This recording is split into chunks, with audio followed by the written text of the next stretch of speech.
Tá? Pronto, pessoal. Então, sou eu que vou levar essa aula em diante novamente, tá? E hoje a gente vai pegar a nossa apostila novamente sobre fisioterapia vestibular.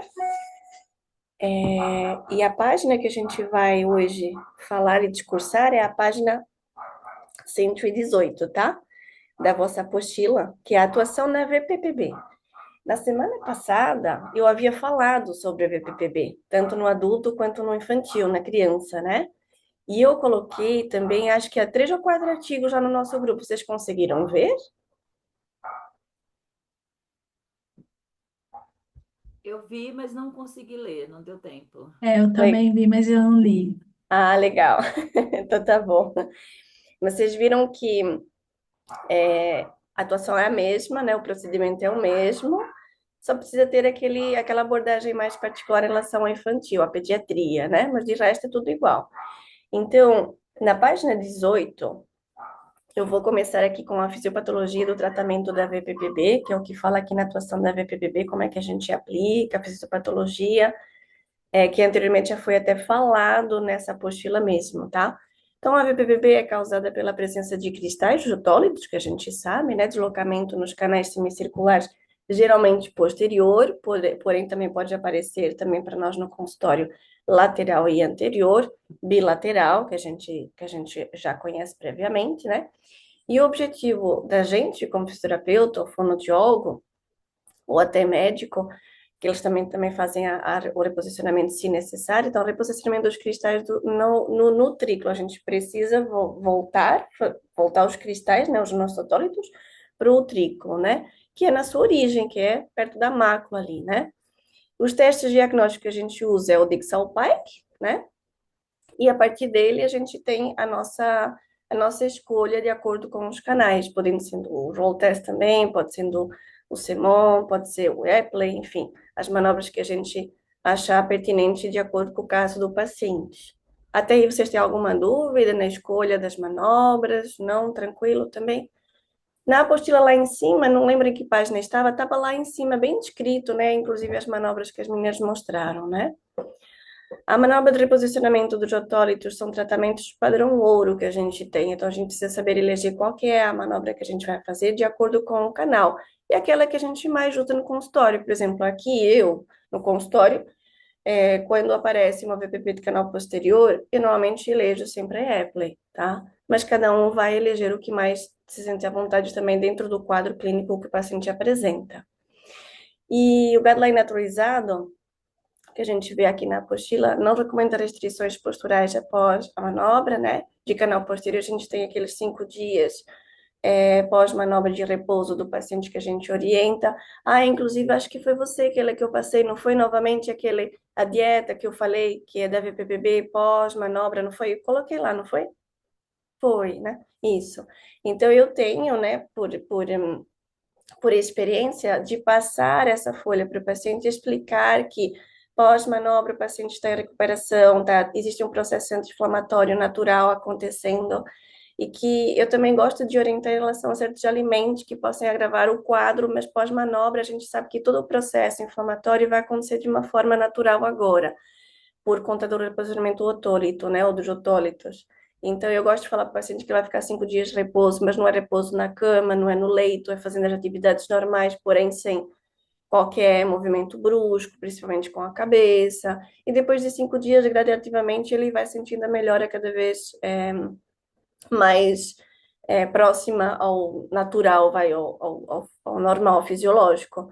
Normalmente os pacientes relatam para mim, isso pela experiência também minha, acho que eu falei com aquele na semana passada também, né? Os pacientes às vezes relatam para a gente um dia a seguir, principalmente até os pais das crianças. Ai, meu filho está com enxaqueca, está com uma dor de cabeça, né? É normal pós-manobra? Às vezes sim, é normal pós-manobra. Alguns pacientes também adultos relatam para mim que pós-manobra sentem como se fosse uma névoa na cabeça, uma cabeça esquisita, ou como se fosse uma dor de cabeça, por não sabem identificar. Também é normal pós-manobra, tá? E por exemplo, sugiro o paciente dormir, né? Por exemplo, o canal posterior à direita, aliás, no canal posterior à direita foi acometido por um deslocamento de otólito. Eu recomendo que esse paciente durma com esse ouvido para cima por 5 dias. É assim que vocês recomendam também? Ou fazem diferente, Andrea e Keila?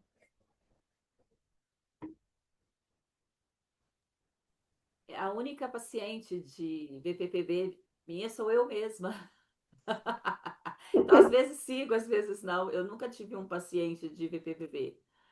Estudo bastante, né? Mas eu nunca tive oportunidade de fazer os testes na prática e tal, né? Sim. Mas eu tenho VPPB há muitos anos e aí, inicialmente, quando eu não conhecia, não era da área, eu ia ao médico, eles me passavam remédios fortíssimos, né? Hum, Aí na faculdade eu descobri que se tratava com manobras. E a partir daí, quando eu tenho uma crise, eu vou e faço as manobras.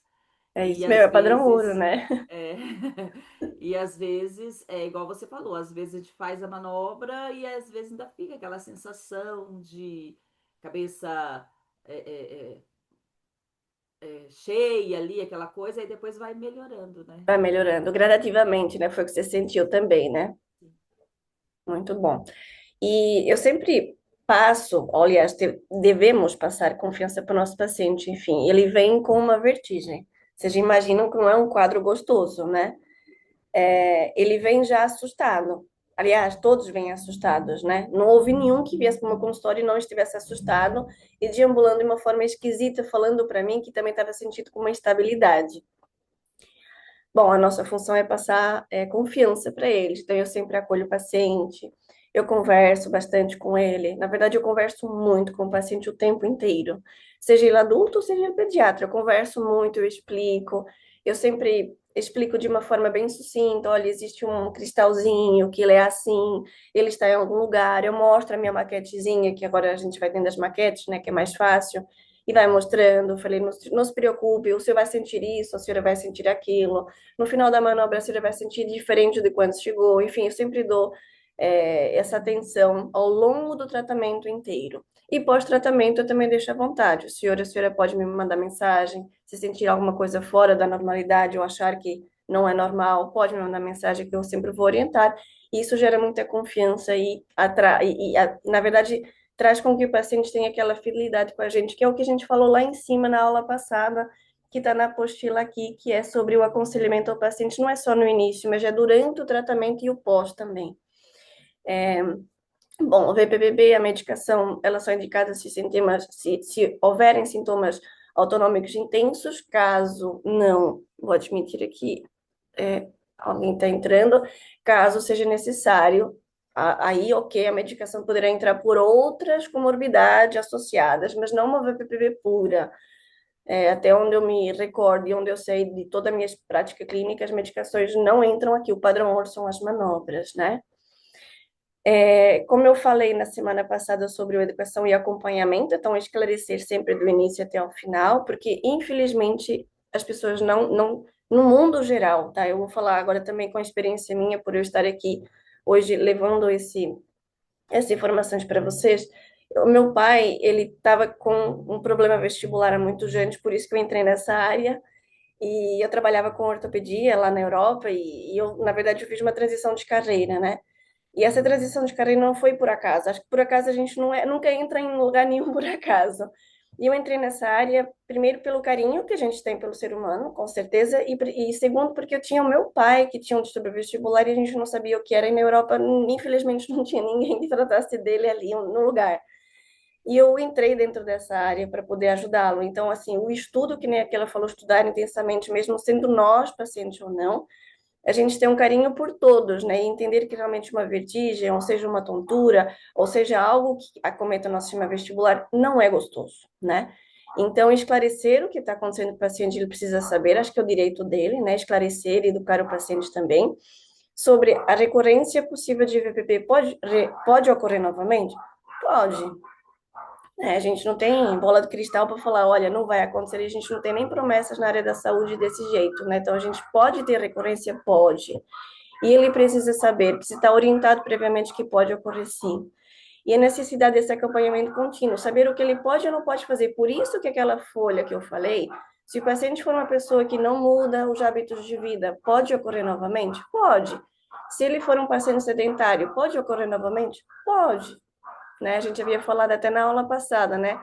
O fato de um dos pontos principais que até a professora Dani trabalha e, aliás, estuda bastante sobre o próprio envelhecimento, né? O quanto o envelhecimento tem um grande impacto, né, com a VPPB, né? A gente já havia falado sobre isso.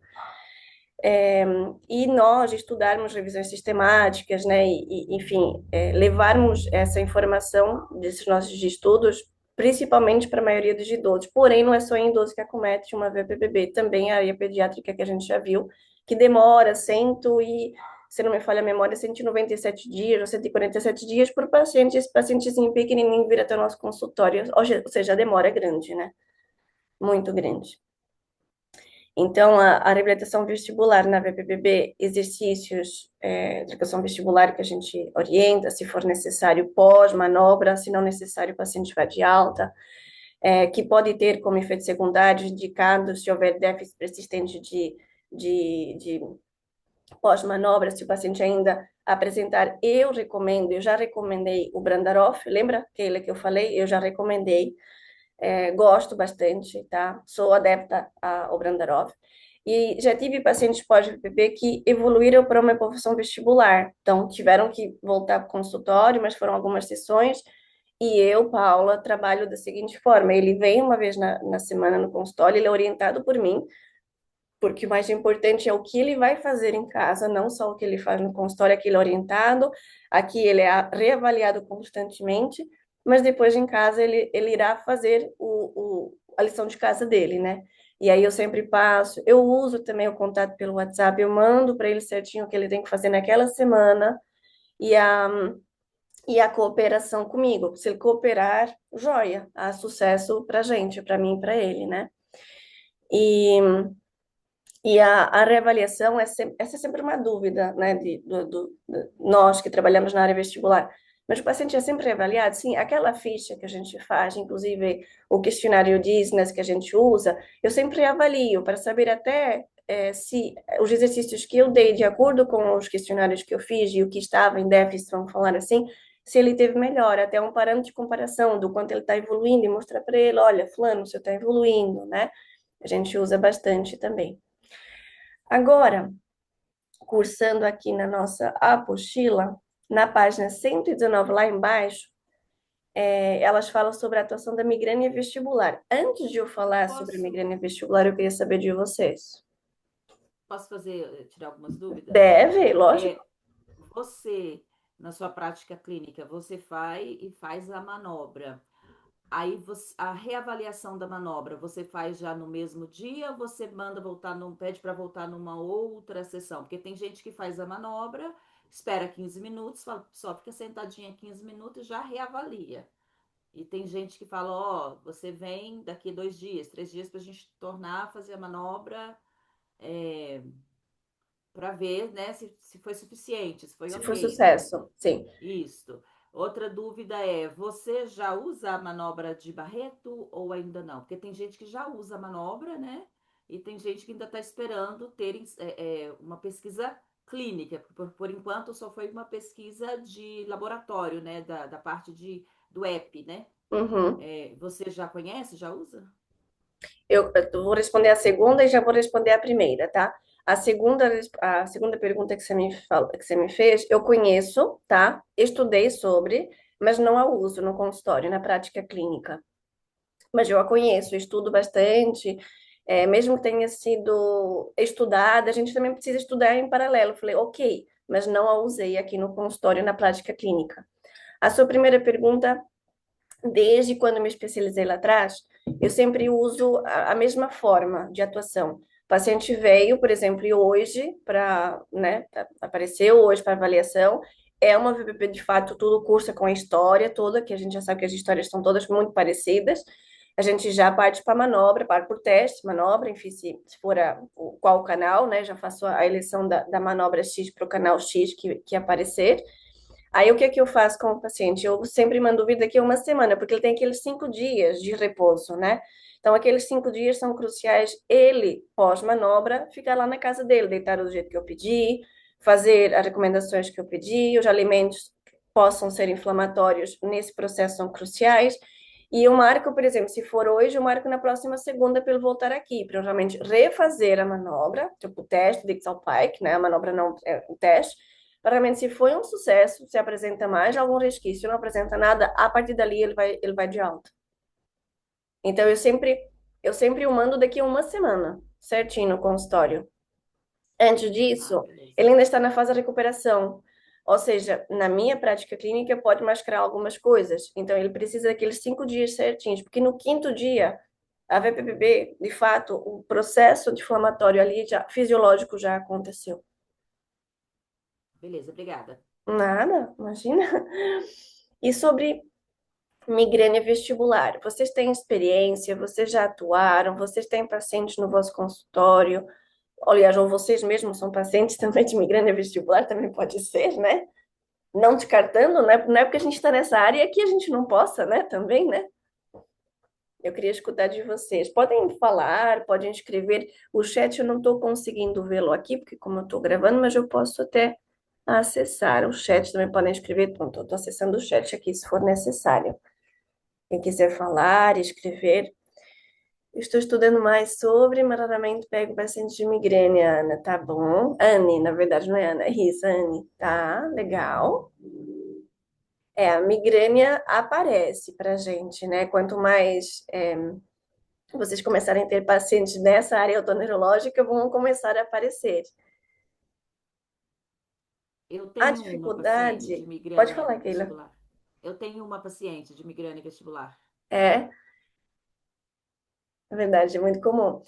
É, o que eu vejo na minha prática clínica, e já havia conversado com outros profissionais também, a professora Dani também, a migrânia vestibular, a avaliação dela, ela é bem característica e ela precisa ser muito minuciosa. E às vezes essa minuciosidade, para eles chegarem até a gente, com geralmente o diagnóstico mais correto possível, para a gente ter as nossas condutas mais assertivas e objetivos, é uma migrânia vestibular. Então vamos tratar da migrânia vestibular junto com o paciente com a queixa funcional dele, né? E às vezes essa demora pode de fato evoluir, a dor dela ainda continuar, enfim, e o paciente, ou dela ou dele, e ainda continuar. Então, o impacto que essa migrânia vestibular, né, esse desconforto que esse paciente pode apresentar, afeta a qualidade de vida principalmente, né? Como sintomas, como desequilíbrio, as náuseas que esse paciente pode apresentar alterações visuais, né? E as psicológicas e do sono. O sono, para mim, é um ponto primordial aqui no consultório. Bom, eu acho que não tinha falado, eu trabalho com várias áreas dentro da otoneurologia e me especializei também na hipnose, por conta disso, porque muitas vezes o paciente nosso vestibular vinha com queixas de sono. E as queixas de sono sempre me levantaram uma suspeita. Eu falei, poxa, mas o sono, se o paciente não dormir correto, tipo, normal, né, dentro das 7 horas, 6 horas ou 8 horas eventualmente, ele não vai ter uma boa recuperação. E é preciso orientar esse paciente com uma boa higiene do sono. Eu não sei se para você já apareceu isso, mas para mim isso me levantou uma grande pergunta aqui no consultório. Eu falei, poxa, como é que eu faço isso agora? Aí eu fui estudar mais sobre sono e também trilhei a área da hipnose para eu poder ajudá-lo aqui. Falei, nossa, como assim? Às vezes eu uso a hipnose junto com a neuromodulação, porque a gente consegue fazer duas coisas juntas com o objetivo de melhorar também a própria higiene do sono dele. Bom, e como eu falei, a própria migrânia vestibular é difícil de diagnóstico, demora um pouquinho, né? O tratamento, o diagnóstico difícil, né? É um pouco demorado e tratamento devido à falta de protocolo padrão, ou seja, às vezes pode ter essa dificuldade de avaliação, pode acontecer. Abordagens terapêuticas também, o uso de fármacos, né, para enxaqueca clássica, que pode acontecer, e a nossa habilitação vestibular maravilhosa, personalizada e abordada no sentido não farmacológico, como é óbvio, eficaz especialmente para reduzir o desequilíbrio, aliás, melhorar o equilíbrio, combater o descondicionamento físico e dependência visual. É o que a gente meio que objetivamente vai trabalhar com esse paciente, claro, de acordo com a queixa funcional dele ou dela, né? E os estilos de vida desse paciente, como eu falei, a higiene do sono, ela é de suma importância. Eu não sei vocês, mas se eu ficar sem dormir, eu fico um caco no dia seguinte. Isso eu me lembro quando eu tinha minha filha pequena, né? Então a gente parece que não rende, né? Eu falei, nossa, parece que eu tô lidando contra a maré. Não sei vocês, mas eu me sinto assim, né? Então, se a gente tiver uma má higiene do sono consecutivamente, como é que será que esse paciente fica? Pior, melhor ele não vai ficar. E o estilo de vida? Que nem eles falam aqui, elas falam aqui na apostila, melhorar a higiene do sono, fator primordial, evitar o jejum prolongado. Eu costumo falar que o nosso labirinto, ele é um cara papão, tá? Ele gosta muito de coisa boa. E isso eu aprendi no outro curso que me especializei em zumbido. O nosso ouvido, de uma forma geral, ele é um órgão anatômico maravilhoso, incrível, mas ele gosta de coisa boa. Colocou comida ruim, ele vai falar, ele vai reclamar. É o primeiro a reclamar de todos. Então, eu costumo brincar com o paciente e falei, olha, o nosso ouvido, ele é muito legal, mas ele gosta de coisa fina. Se a gente der uma coisa assim, meio assim, inflamatória, ele já reclama no dia a seguir, ou no mesmo dia, já ele já manda o recado. Então, evitar jejum prolongado, principalmente mais de 4 horas, até onde eu me lembro do que eu li e pela minha prática clínica, eu sempre oriento o paciente a comer pelo menos de 4 em 4 horas, não fazer jejuns prolongados, porque isso pode agravar o quadro. O álcool, se for social, tudo bem, mas nada em excesso, porque tudo em excesso também faz mal, né? O queijo curado, porque ele é extremamente forte, né? O chocolate, porque a gente sabe que é maravilhoso, é gostoso, mas também em excesso faz mal. As cafeínas que eu tinha falado na aula passada, mas acho que a Andrea acho que não estava, que ela falou, a Anne também não, e a Dani acho que também não, né? E eu não sei se eu falei até numa aula que a professora Dani estava junto, aquele eu falei, não foi os 250 ml por dia considerável, que seriam equivalentes àquelas 4 copinhas, 4 xicrinhas de café.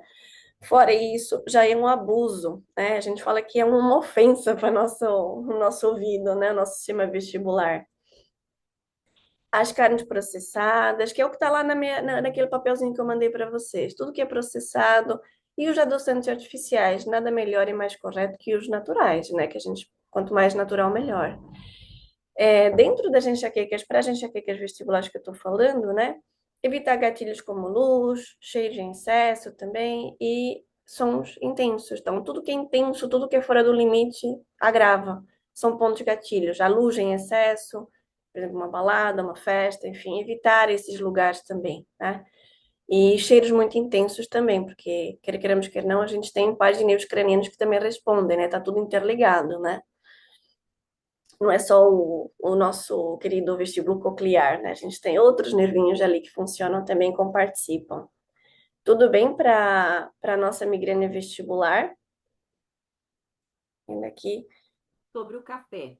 Existem duas linhas, né? A linha, essa que você segue, que fala do excesso, e hoje existe uma linha que fala que é zero cafeína, Uhum, né? Que é a cafeína, se você cheirar, quem tem a migrânia, a enxaqueca, sendo vestibular ou não, se você cheirar o café, precisa nem tomar, se você cheirar, aquilo já pode desencadear uma crise, né?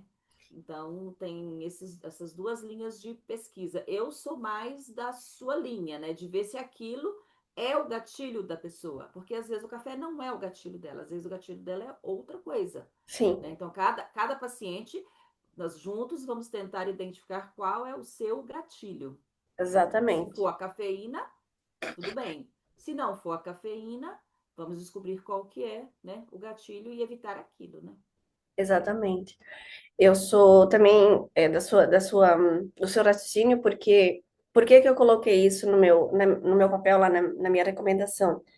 Porque uma grande maioria, também existem pacientes que não tomam café, né? Não gostam de cafeína. Ah, eu não gosto de café. Tem esses que falam pra gente, tá tudo bem. Mas os que são adeptos a café, como é que eu vou tirar o café deles? Vão ficar abstinentes, não vai ter uma abstinência. Eu já peguei paciente aqui no consultório que falava assim, doutor, eu tomo 1 litro de café. Gente, 1 litro é muito café. Aí já é muito café. Isso que eu já escutei aqui na minha prática clínica. Doutor, eu levo um termo, né, que se chama um termo para o meu trabalho. Tá? E esse termo tem quanto de café? 1 litro. Então, eu já escutei isso também. Esse tipo de paciente que tomam, eu não posso simplesmente falar, você não toma mais, porque ele vai entrar numa abstinência absurda. Aí ele vai ter sinais e sintomas por conta da abstinência do café. Então, a gente, é aquela história, eu preciso ter uma coerência, né? Claro que eu posso também optar por zero café, mas se o paciente já tomar tanto café, como é que eu vou tirar o café dele? Aí eu tirando o café dele, ele vai entrar numa abstinência, ele vai ter outros sinais e sintomas que podem cursar ou piorar com o quadro clínico dele. Mas sim, eu já escutei essa linha do não café, também, já escutei. Mas a grande maioria que aparece para mim, que ele toma café, então não tem como eu tirar. Então eu tenho que ter esse bom senso e falar assim, olha, o senhor, a senhora, dá para reduzir um pouquinho? Vamos de pouquinho em pouquinho, não tire tudo uma vez, porque a abstinência pode estar ali, né? Bom, a criança normalmente não toma café, normalmente não, se bem que eles adoram café, né? Mas não tomam café. Mas os adultos, a maioria que aparece para mim, principalmente aqui no Brasil, lá na Europa também tomam bastante café, mas aqui mais. Então, esse uso contínuo de café, seja de manhã, seja à tarde, então eu já doseio por esse ponto.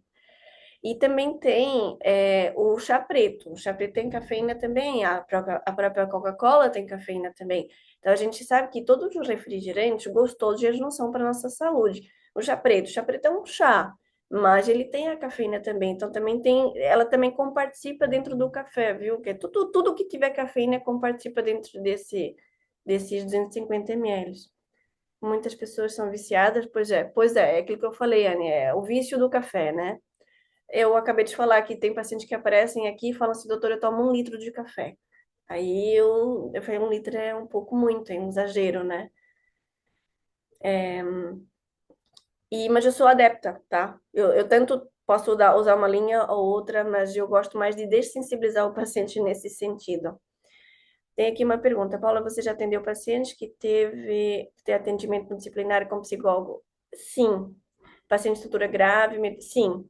Inclusive, há pouco tempo, Anne, foi interessante essa pergunta, há bem pouco tempo, há cerca de 2 meses, eu sempre tomo muita atenção quando eu marco as minhas férias e como é que eu conduzo o paciente. Eu estava entrando de férias, eu estava indo para a Europa ver a minha mãe, e eu tenho sempre esse cuidado, mesmo estando longe, o contato com o paciente. Essa paciente era uma paciente de tortura muito grave, ela era uma VPPB de 20 anos atrás, eu não sei se eu havia falado na aula passada, que eu não sei se você se recorda, uma paciente que veio idosa, ela estava apresentando uma VPP, já fazia 20 anos que ela estava com essa vertigem, que ela não sabia nem falar para mim se era uma tontura, uma vertigem, enfim, ela falava do jeito que achava que tinha que falar e eu entendia a história, e era uma vertigem de 20 anos atrás, ou seja, estava persistente. E ela tinha o quadro típico, né? E aí a gente fez a manobra. Eu lembro que era uma VPP de canal posterior à esquerda. Ela foi orientada por mim. E eu sabia que eu tinha as minhas férias já chegando perto, umas 3 semanas depois. Eu falei, a senhora vai ficar melhor, a senhora vai trabalhando junto comigo, a senhora vai cooperar comigo. E aí eu mandei a vir na semana a seguir, ela sentiu muito bem, ela sentiu cerca de 80% melhor do que estava, só que ela tinha um desequilíbrio muito grande por outros fatores, né? A própria idade, o sedentarismo, e ela tinha realmente um fator psicológico muito forte. Ela havia apresentado na história dela fatores psicológicos e emocionais muito fortes na avaliação já. E eu já li, eu tive que já orientar para outro profissional, então sempre trabalho com equipe multidisciplinar. Eu tenho sempre um médico neurologista que eu trabalho em parceria, eu tenho psicólogos que eu trabalho em parceria, tenho psiquiatras também em parceria, e tenho também outras áreas, fonoaudiologia também em parceria, porque se o paciente precisar de outra área, eu sempre indico, mando a carta com o diagnóstico cinético funcional, tudo certinho, para encaminhamento para aquele paciente levar para outro profissional, eu sempre faço. E eu já tive, sim. Essa foi a recente, mas já tive outros. Bom, a partir ela ficou um pouco resistente em passar no psicólogo novamente, porque ela não gostou. E ela até falou assim para mim: Ah, mas doutora, mas eu me sinto bem aqui no seu consultório. A senhora me escuta. Eu falei: Mas eu sou fisioterapeuta, eu não sou psicóloga. A senhora tem que ir num outro profissional que vai tanto escutar a senhora quanto eu e avaliar dentro da alçada do trabalho da outra pessoa. E aí ela foi com um pouco de resistência, marcou. E marcou um psiquiatra também em conjunto, o psiquiatra medicou, ela está tomando a medicação certinho, passou no psicólogo e ela está ótima. Eu ainda perguntei se ela sentiu mais alguma vertigem ou algum desequilíbrio, ela falou, nunca mais senti mais nada. Então foi isso que eu fiz, tá? Essa é a minha prática clínica, mas esse foi recente, mas eu tive outros bem parecidos com esse caso que você me perguntou. Então é sempre importante, sim, a gente trabalhar de nada, a gente trabalhar sempre em equipe multidisciplinar, porque a gente nós não somos todas as profissões, nós somos a nossa profissão e, portanto, precisamos trabalhar em conjunto como equipe multidisciplinar, sim, e saber passar o que a gente fez no consultório. Eu sempre falo que os nossos colegas de outras áreas, eles não são mosquinhas para saber o que aconteceu no consultório. A gente tem que sempre relatar o que aconteceu aqui e encaminhar isso encaminhar o nosso paciente, na verdade, o caso, né, dentro de uma carta e poder, para aquele nosso profissional colega, olhar a nossa carta e entender o que está acontecendo. Tudo bem até aqui? Tranquilo? Sim? Isso, é complexo, né? Sempre complexo. E a tontura cervical? Aparecem muitas tonturas cervicais aqui para mim, no consultório, principalmente paciente enxaquecoso, tonturas cervicais. Isso aparece para mim. As enxaquecas, não enxaquecas vestibulares propriamente dito, mas as enxaquecas, outro tipo de enxaqueca, existem vários tipos de enxaquecas, né?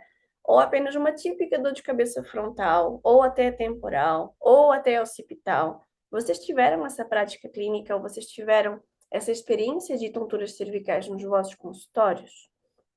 Queria escutar de vocês. Podem também escrever no chat, não? Tá? Anne, você já teve, Dani também. Ok. A Dani trabalha com osteopatia, é isso, né, Dani?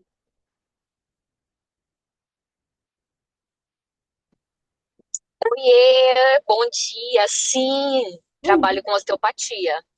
É bem recorrente esses casos aqui para mim. Legal, né? As tonturas cervicais, claro, não é legal para o paciente, claro, mas é legal, é bem recorrente no nosso consultório, nessa nossa prática clínica, né? Sim, sim. Você quer E falar? a gente consegue ter um bom resultado com essa parte da terapia manual, né, para trabalhar a cervical do paciente. Verdade. Você quer passar um pouquinho da experiência que você tem no consultório, Dani, sobre as tonturas cervicais, a complexidade do diagnóstico, o que que você faz no seu consultório com esses pacientes? Então, aqui para mim, eu tô com a câmera fechada porque eu ainda não cheguei no consultório, tá, Fica Paula? tranquila. Já já eu abro. Mas aqui para mim, eu recebo os pacientes, então a gente, dentro da osteopatia, a gente faz uma avaliação para identificar qual a real causa, né, da tontura, da vertigem. A gente tem, assim, esses requisitos, né, para Uhum, identificar isso. uhum, E aí, mesmo um paciente que tenha uma VPPB, por exemplo, e aí tenha que fazer a manobra, mas a gente sempre trabalha também a questão da melhora da mobilidade cervical, a vascularização, né, dessa cervical, e não só da cervical, mas de tudo que tem relação com isso, por exemplo, a torácica, a parte de diafragmas, é, uma questão bem importante também que a gente tem colocado é a questão da mobilidade dos olhos também, que é muito importante para isso, né? Então a gente avalia esse globo ocular, como que está a mobilidade desses olhos, porque a gente sabe que fazendo parte do sistema vestibular, eles também são bem importantes e podem ser causas das tonturas, né? Das vertigens, das tonturas. Então a gente avalia muito isso e trabalha também essa questão da vascularização do globo ocular, a melhora da mobilidade, da musculatura ali que faz a mobilidade dos olhos, né? uhum, isso mesmo. É, ao trabalhar, que nem a Dani falou, né, a cervical, a gente tem a nossa artéria vertebral, né, que passa por aqui por trás, né, que nem a Dani falou, as manipulações o importante é manipular e vascularização, porque se você, eu costumo falar que o sangue é o maior fofoqueiro do nosso corpo. Se a gente quer saber como é que o corpo tá, é só fazer um exame de sangue, né? Então, se a gente vascularizar e levar sangue, a gente consegue eliminar as isquemias possíveis, né? Por que não, né? E automaticamente tem a melhora, com certeza a melhora vai aparecer, né? Então, eu também, falando sobre a fala da Dani, é isso mesmo, eu não trabalho com osteopatia, mas na Europa tinha algumas técnicas que a gente usava, né? Mas não que eu seja osteopata, né? Mas há algumas técnicas que a gente usa da fisioterapia, algumas que a gente integra na nossa prática clínica, que a gente sabe que o nosso paciente pode se beneficiar. Por exemplo, dentro dessa tontura cervical, a gente tem, por exemplo, nossa cervical, e isso dentro da minha prática clínica é sempre o avaliar, a gente consegue palpar, né, as nossas facetas, né, Dani? A gente consegue palpar as nossas facetas. E às vezes o que pode acontecer com esses pacientes, que isso na minha prática clínica de muito tempo, e inclusive tanto pela migração da transição da área vestibular, que eu fiz essa transição de carreira depois, mas já trabalhava com essa parte dentro da ortopedia, a gente sabe que as convergências facetárias, quando está mais apertadinho, a gente sabe que ali pode ter algumas isquemias e que com certeza o paciente tem todo ali um caminho de fáscia, né, mais restrita, né, e as fáscias, infelizmente ou felizmente, está tudo interlaçado, então a gente não tem como dividir as fáscias de um lado, a faceta do outro, está tudo interligado. E, inclusive, os nossos sensores, a gente fala, eu costumo falar que a anatomia é maravilhosa, incrível, e que se a gente desatar um nozinho dali, os nossos sensores começam a trabalhar de forma correta e adequada. E nada mais diferente do que a Dani acabou de falar sobre eu desligar ou tirar ali algum nozinho, né? Liberar a fáscia, que a gente sabe que a nossa fáscia ela é apenas uma no corpo inteiro, né? E se a gente liberar num lado, ela libera do outro, ela libera ali, ela também libera no outro. Na parte vestibular e a parte oculomotora é super importante nossa avaliação, porque ela tem uma íntima relação, principalmente na presença de nistagmo, que nem as meninas mostram aqui na página 124, elas estão começando aqui a identificar com umas imagens, com os testes de insuficiência vertebrasilar. A gente consegue fazer os testes, principalmente eu faço esse teste, gente, não só apenas na tontura cervical. Eu faço esse teste principalmente, tá? Não só em paciente idoso VPPB, mas principalmente paciente idoso VPPB. Se eu vou fazer uma manobra em que o pescoço do paciente tem que estar para trás, eu preciso ver se não tem uma insuficiência vertebral. Então, eu, na minha prática clínica, até havia esquecido de falar isso antes, mas eu gosto de fazer esse teste antes de começar com qualquer tipo de manobra. Porque se esse paciente for, né, um paciente cardiopata, alguma insuficiência vascular, já está me deixando ali já entender que tem alguma coisa vascular que não está totalmente perfeito. Então, como será a circulação nessa artéria vertebral e como é que será essa, por conta da anatomia que a gente tem a nossa basilar que liga o nosso labirinto, a nossa parte vestibular, e a gente sabe que ela tem uma suma importância. Se a minha cervical estiver com uma convergência maior facetária de um lado, vocês concordam que ali né, a artéria carótida anterior não está liberando tanto sangue quanto deveria, por exemplo, então a gente já fica até com uma pulga atrás da orelha. Então, eu gosto de fazer esse primeiro teste que está na página 124, que eu não consigo projetar aqui para vocês, porque o meu computador não está deixando, né? Mas o primeiro teste que a menina faz aqui no paciente, eu faço com esse paciente não sentado. Minha prática clínica, eu coloco o paciente deitado na maca e faço o teste. E conta até 30, tá? Aqui na apostila, se não me falha a memória, há quem use até 1 minuto. Aqui ela fala, permanece por 10 segundos. Eu conto até 30, tá? Tem gente, eu sei que tem pessoal que eu já vi usando esse teste até 1 minuto. Eu acho muito. Eu vou até 30, conto até 30.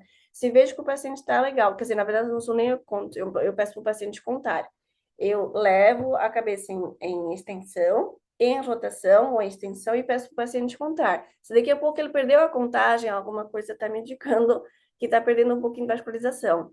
Então, eu já volto o paciente rapidinho. Então, existem sinais e sintomas que nos orientam em relação a esse teste. Eu gosto. Vocês gostam de usar esse teste também na VPPB? aula que eu uso muito, inclusive é o primeiro teste que eu faço também, depois da anamnese, né?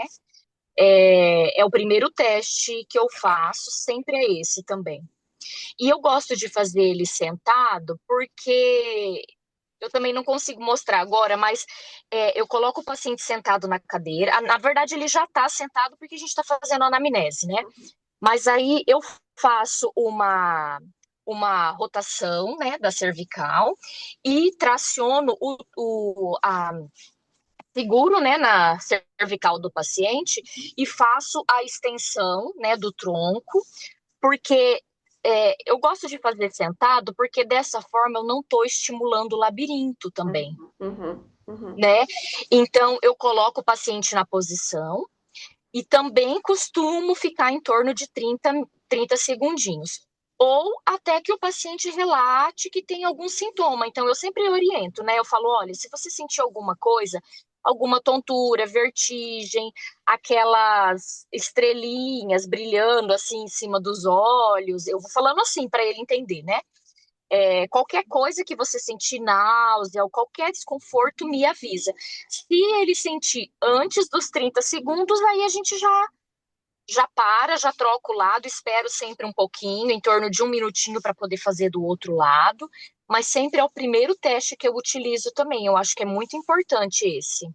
Muito, né? Tem algum outro teste, Dani, que você usa além desse na avaliação? Eu gosto desse também. Eu sou adepta a esse.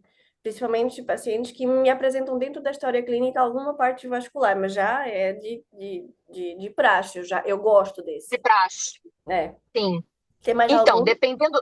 Esse eu sempre utilizo praticamente em todos os pacientes, e aí, dependendo da história clínica também dos pacientes, eu acabo utilizando o teste de equilíbrio, né? O Romberg sensibilizado, aí faço o Fukuda, Uhum, aí vai depender da história que o paciente vai me contar, né? uhum, Aí eu utilizo outros também. Mas esse da artéria eu utilizo em todos. uhum. E dependendo se o paciente me relatar também, por exemplo, que tem uma vertigem, algo que seja característico da VPPB, aí eu faço o DICS também para confirmar. Uhum. Se não, eu já vou para a parte da osteopatia, aí a gente vai fazendo testes específicos para identificar o que pode estar relacionado com essa tontura, essa vertigem esse sinal que ele apresenta, né? Correto. Que nem a Dani falou, o fato de a gente fazer esse teste, ele tem uma íntima relação, tanto a parte do teste da cervical tem uma íntima relação por conta da convergência facetária, das isquemias que a gente pode apresentar, porque a gente tem as duas carótidas, né, laterais, na direita e esquerda, mas uma delas pode ter um fluxo sanguíneo menor. Então, dentro das tonturas cervicais, é importante, é suma importante esses testes que as meninas relatam aqui na página 124 e na página 125, que eu já vou discursar até um outro aqui, que é o Cervical Neck Torsion Test, e eu gosto também desse, né? A gente tem vários testes, não precisa fazer todos os testes nos pacientes, mas o primeiro, eu gosto ele de prática, é o Vertebral Basilar Insuficiência também, eu gosto bastante desse. A gente deve trabalhar com esses pacientes, com esses testes, até para saber quais são os objetivos agora, a curto prazo, que eu posso usar com esse meu paciente para melhorar, quiçá, as tonturas cervicais.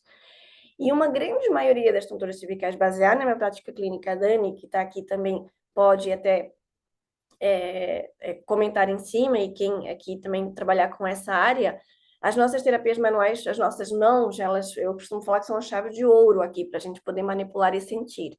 Principalmente as facetas, que às vezes linhas cervicais superiores, C2, C3, são até difíceis de acesso, mas a gente sabe que essas cervicais mais superiores, C2, C3 e a própria C1 também, elas têm íntima relação, né, tanto com a postura do nosso pé, porque eles, na verdade, eles interligam os nossos sistemas vestibulares, né?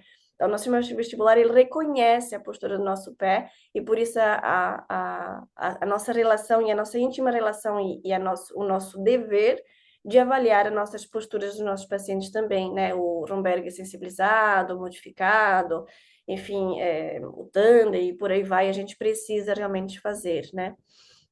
Então, assim, a complexidade desse diagnóstico é, essencialmente clínico, e, né, e tatear, a gente ter realmente umas mãos, a gente costuma falar que eu tenho, a gente fala que tem os nossos olhos nas nossas mãos, né, para a gente sentir e entender o que está acontecendo com o tecido cervical daquele paciente, né?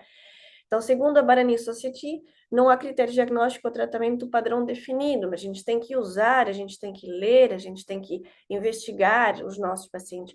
Movimentos cervicais, que nem as meninas relatam aqui na página 124, 125, agravam sintomas de alguns pacientes vestibulares. A gente fazendo o teste, o paciente já pode apresentar, não é, Dani? Pode apresentar algum sinal, sintoma e relatar para a gente, que nem a gente sempre fica atento às expressões do nosso paciente, por isso que é importante. Eu não faço sentado, mas quem optar por fazer igual sentado pode olhar e deve olhar o rosto do paciente, né?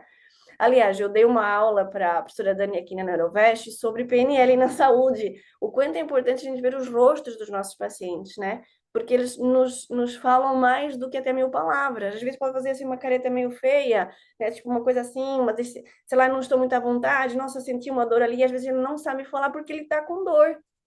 Mas é importante a gente avaliar, inclusive, a expressão facial do nosso paciente, né? O aumento de tensões cervicais é comum e interfere na função vestibular, com certeza, inclusive no desequilíbrio dos nossos pacientes. Porque se a gente avaliar os nossos pacientes com desequilíbrio, que eles aparecem para a gente, olha, doutora, estou sentindo um desequilíbrio de há umas 2, 3 semanas para cá. Se eu avaliar a cervical desse paciente, a maioria vai apresentar um aumento de tensão, e eu falo que é um aumento do tônus cervical inadequado, que gera com que aquele reflexo natural colículo cervical não atue e não entre da forma correta.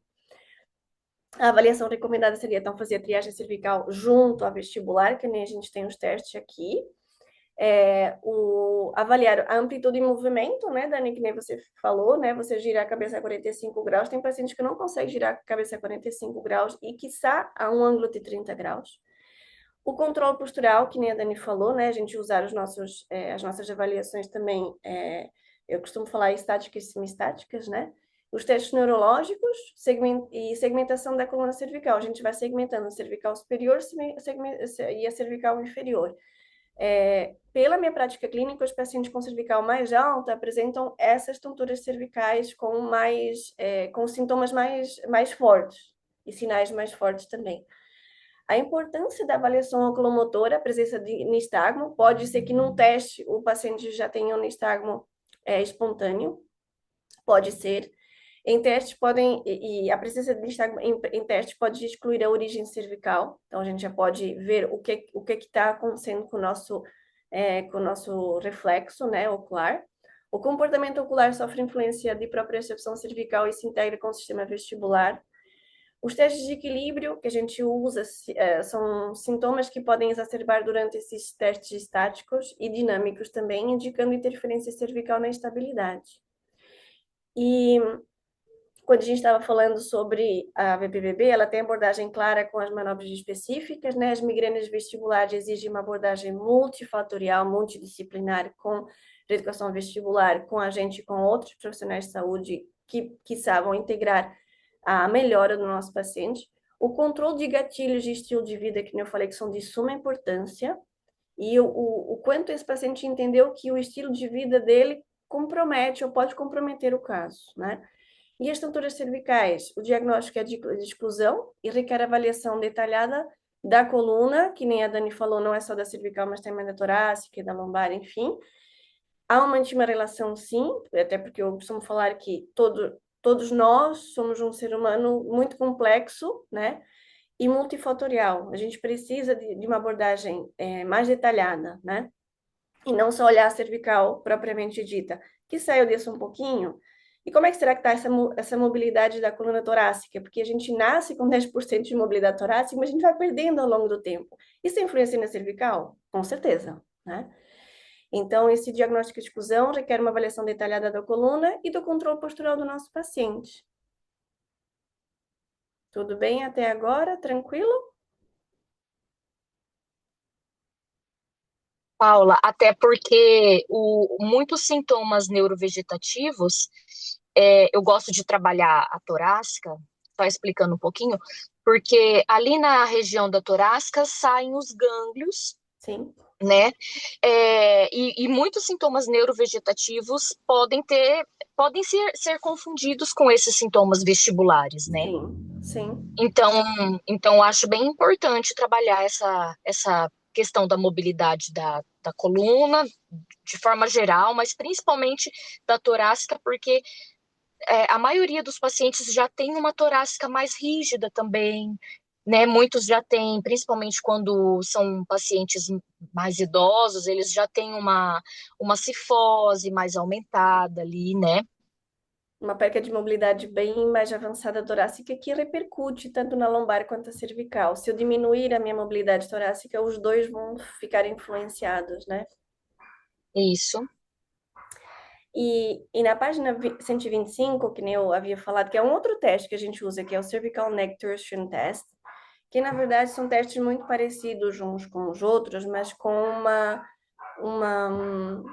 uma busca diferente para explorar o que a gente quer com o nosso paciente. São movimentos rotacionais de coluna cervical que a gente usa. É uma ferramenta clínica simples, mas neurofisiologicamente muito rica. Essa está na página 125, ela é a primeira. Depois tem uma imagenzinha que a menina tá com o paciente sentado na cadeira. E depois tá escrito assim, Cervical Neck Torsion Test, que é o segundo teste cervical que as meninas usam aqui na apostila. É nele que eu tô discursando agora. Então, é uma ferramenta clínica simples. Deixa eu admitir aqui. Isso, pronto. Uma ferramenta clínica simples, mas neurofisiologicamente muito rica, porque ela explora diretamente a integração entre sensório e motora, entre a própria percepção cervical e o sistema oculomotor e o controle visual. Então, o que acontece nesse teste? A gente tem a própria percepção cervical alterada, através de músculos e articulações cervicais que enviam informações proprioceptivas ao cérebro por meio de aferências dos nervos espinhais, principalmente aqueles C1, C2 e C3, que eu falei que é a cervical superior, a cervical alta, né? E essas aferências são projetadas para a área do núcleo vestibular, o cerebelo e o tronco encefálico, e as áreas somatosensoriais que a gente tem do córtex. E com isso, essas pessoas com dor cervical, ou lesão em chicote, principalmente, né? Há disfunções nesses receptores proprioceptivos, levando a informações imprecisas, não chegam informações adequadas no nosso córtex, sobre a posição da cabeça no espaço. Então, começa a acontecer um conflito sensorial no tronco encefálico. E os núcleos vestibulares recebem entradas de três fontes: o sistema vestibular, que a gente já sabe, da parte labiríntica, o sistema visual, que são os movimentos oculares, que são de suma importância, e o sistema proprioceptivo. E quando há uma torção entre a cabeça e o tronco, como nesse teste, por exemplo, o cérebro ele precisa integrar essas entradas sensoriais aferentes, e se a própria percepção cervical estiver alterada, o tronco encefálico não consegue integrar corretamente os sinais. Ou seja, por consequência, o resultado é instabilidade oculomotora, nistagmo, eventualmente, se for o caso, ou tontura. Então, esse teste ele é muito importante. E como as meninas relatam aqui, a gente mantém o paciente sentado, gira o tronco. Então, a gente mantém o paciente, eu mantenho o paciente com a minha mão na cabeça dele, aí eu peço para o paciente girar o tronco. Não sei se vocês conseguem me ver aqui, eu seguro a cabeça do paciente, tá? Então, imagina que alguém tem aqui segurando a minha cabeça, né? E aí o meu tronco é girado a cerca de 90 graus, né? Que nem elas falam aqui. É 90 graus para um lado, então, tanto para a direita quanto para a esquerda. Então, eu vou avaliar esse paciente, só que aí ele fica com a cabeça fixa, né? E o tronco que gira, tá? Automaticamente, o que a gente vai apresentar? É aquilo que eu acabei de falar, ou uma hipomobilidade, ou o paciente refere algum sinal ou sintoma após esse teste. Permanecer nesse posicionamento por 30 segundos.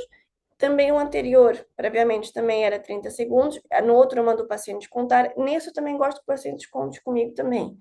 Porque se ele começar num 10, depois fica um 11 muito fraco, um 12 muito fraco, já está me mostrando que tem ali um sinal, um sintoma, que está uma coisa alterada.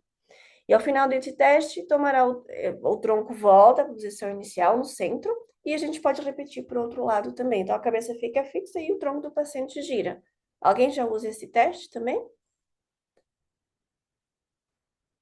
É um teste que também é usado nas cefaleias, né? Aí, como eu trabalho com Isso, cefaleias, aí eu uso.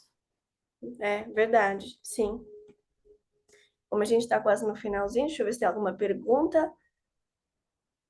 Eu não tenho nenhuma pergunta. Anne, tem alguma pergunta? Você usa também na sua prática clínica? Keila, você usa esse teste na prática clínica sobre as enxaquecas? Para cefaleias. Além das cefaleias, perdão, É, sim. aham. Você usa? Também a Sim. gente usa. Aham. Legal. Na enxaqueca eu nunca usei, assim, com paciente, né? Com É legal. enxaqueca, mas na cefaleia, Aham. sim. Tá, isso não usei, tá. E não sei se a Andrea tem alguma questão, alguma pergunta em relação aos testes que a gente ficou nesse cervical neck torsion test, né? E tem o outro embaixo que as minhas também colocaram, que é o head neck differentiation test, que é uma variação da cervical neck torsion test. Então, existe uma variação do teste em cima que eu acabei explicando, né? Que se propõe diferenciar a origem da tontura, se ela provém da cervical ou do sistema vestibular. Então, na verdade, há uma diferençazinha entre um e o outro. O teste aqui, que elas demonstram aqui nas figuras, o teste é realizado com o paciente sentado, novamente em uma cadeira giratória, e o terapeuta, ele estabiliza a cabeça do paciente, que nem eu falei no outro teste, né? E pede que ele rotacione o tronco a 45 graus para o lado direito. Então, 45 graus para o lado direito, então ele vai rotar, é parecido com o teste anterior. E depois para o lado esquerdo, então ele roda para o lado direito, roda para o lado esquerdo. E o paciente gira o tronco em uma das direções, enquanto o examinador estabiliza a cabeça no espaço. Então, a cabeça não se mexe, que nem no teste anterior. A cabeça fica paradinha e o tronco do paciente que vai girando e a gente precisa da cooperação dele. A provocação dos sintomas de tonturas nesse posicionamento indica um comportamento cervical para o distúrbio, enquanto o surgimento da tontura com a rotação da cabeça e do tronco, em conjunto em bloco. Então, vocês concordam que a cabeça está parada, ele está rotacionando o tronco em bloco. Vai sugerir alguma coisa. Eu aqui, parada com a cabeça, rodando o meu tronco em bloco, não sei se vocês estão fazendo a mesma coisa, vocês não sentem como se fosse uma fisgada lá no tórax? Na parte do tórax, na T6, T4, eu sinto como se fosse. Então, se eu mesmo estou sentindo ali um reflexo no meu tórax, que nem a própria Dani falou, a gente precisa investigar o tórax do paciente também, tá? Se os sintomas são provocados em ambos os cenários, é provável que a tontura cervical e a disfunção vestibular sejam comorbidades, que nem eu havia falar. Existe uma interrelação entre os sinais por conta da integração no tronco cefálico. Então, o segundo teste aqui é uma variação do teste anterior, tá? E as meninas demonstram aqui na cadeira, na imagem, aí acho que fica bem claro. Tudo bem com esses dois testes? Tranquilo? Aliás, três, né? Porque na verdade a gente começou com o primeiro. O vestibular basilar insuficiência, que é a insuficiência vertebro-basilar, e depois a gente passou para os outros dois, que o segundo, o terceiro, no caso, é uma variação do segundo. Tá? E por hoje a gente fica por aqui. São vários testes que a gente viu. Eu espero que eu tenha sido sucinta, clara. E se vocês tiverem alguma dúvida, também podem mandar lá no chat da gente, que a gente está todo mundo no mesmo grupo, creio eu, né? E com certeza a professora Dani depois fará também as suas observações em relação a esses testes, de acordo com a prática clínica dela, que com certeza ela tem muito para falar também, são muitos anos de experiência, e ela também irá falar um resumo do que a gente viu hoje, tá bom? Se surgir alguma dúvida, com certeza a gente está aqui para poder se ajudar uns aos outros. Muito obrigada pela vossa presença hoje e um bom trabalho. Beijos. Tchau.